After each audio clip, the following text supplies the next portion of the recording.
Washington Pod presents Earl Nightingale. In order to get other people to love us, we must first become loving persons. We must give love before we can receive it. It goes back to what we learned as children in Sunday school. As ye sow, so shall ye reap.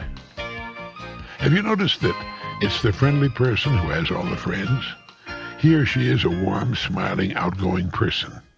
He or she does things for other people.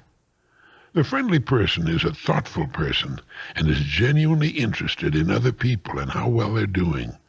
The friendly person is more interested in other people's well-being than his or her own. A loving person is loved by the people that person knows. When you find the person whom you believe could be very special in your life, make it a point to get to know that person.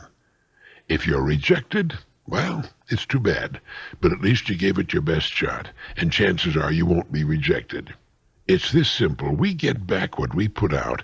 If we're friendly people, we'll have lots of friends, and we won't have too much difficulty in eventually finding the person we want to spend the rest of our lives with. It's important, I think, not to get in a big hurry where that one very important person is concerned. Here's a good place to take our time. A lifetime is a long time, and finding the person who's just right for you isn't always a simple matter. When you do find that person, you'll know it's the right person. Keep in mind that when you fall in love and want to get married, it's a lifetime contract for you too. For the rest of your life, your job will be to serve that person, to think of that person first in everything you do that involves both of you. Believe me, that's commitment. It's a wonderful, joyous commitment when it's right, and it gets better with the passing years. I know that's the case with my wife, Diana, and me. Here's the way to make sure it's right for you both. Before you marry, give it the test of time. If it's right, it will get better with the passing months. It will get stronger, and you'll both be sure it's right for both of you. Go together for a year, and if at the end of that time you're both adults and still sure, then you know you've been wise and mature about it. If you can both say, yes, I want to spend the rest of my life with this person, serving this person, helping this person whenever I can, then you're qualified for the number one happiness factor. You've got love fulfilled, and you're one of the world's most fortunate people. Okay, you've found the person you want to marry and spend the rest of your life with. Next question, how do I qualify for marriage? That is, from the standpoint of education, what can I bring to this marriage that will help guarantee its success?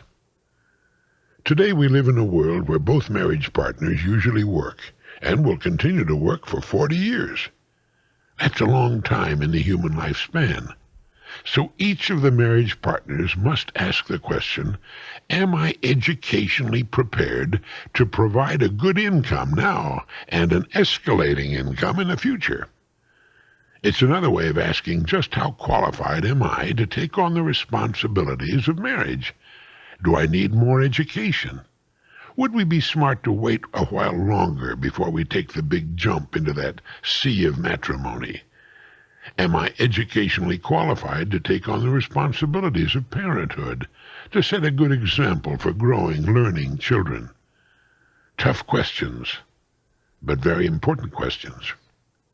If the relationship is solid, sound, it can be put on hold until educational requirements are properly met. In this way, neither of us will have the additional financial burden of marriage until we can afford it. After all, we plan to be married for 50 years or so. Well, let's be smart and hold off on marriage until we're ready for it. Then it will be just that much better. And after we're married, perhaps we'll want to enjoy just the two of us for a few years before thinking about having children.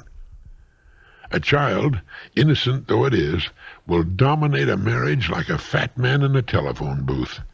The child becomes the ruler of the household, and all decisions must depend upon the child's well-being. Sure. Suddenly running off to see a good movie or going out to dinner or taking a weekend trip are things of the past. The child is suddenly in first place and will remain there for years to come. And until you're ready for that kind of dominance, it's a good idea to wait and get to know one another. Enjoy yourselves in the freedom of just the two of you for a while. It's a wonderful time of life. And if the success of the marriage remains your first consideration, it will grow to be even better, stronger, and wonderfully more satisfying. People in good marriages are amazed that they come to love one another even more than they did in the beginning. Love grows into respect and admiration, and one of the world's best ideas is a big success. Nothing is as good for us as a good marriage. It's the best part of our lives.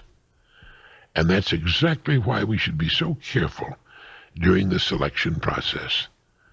As young people, we may fall in love many times, love being nothing more than a wonderful infatuation of the moment.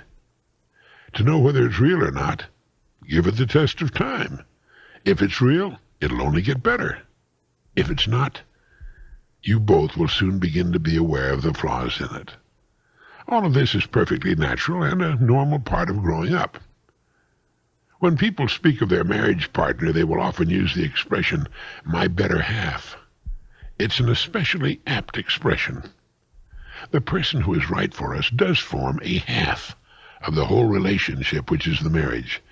And in a good marriage, each of the partners complements the other person in very important ways. There's a word to describe this effect. It's synergistic. The noun is synergism, and the definition of the word is the interaction of elements that, when combined, produce a total effect that is greater than the sum of the individual elements. Which is to say that a good marriage produces a better effect, a happier, more productive effect as a marriage than the sum of the two elements of which it's composed. It makes us better than we would be alone.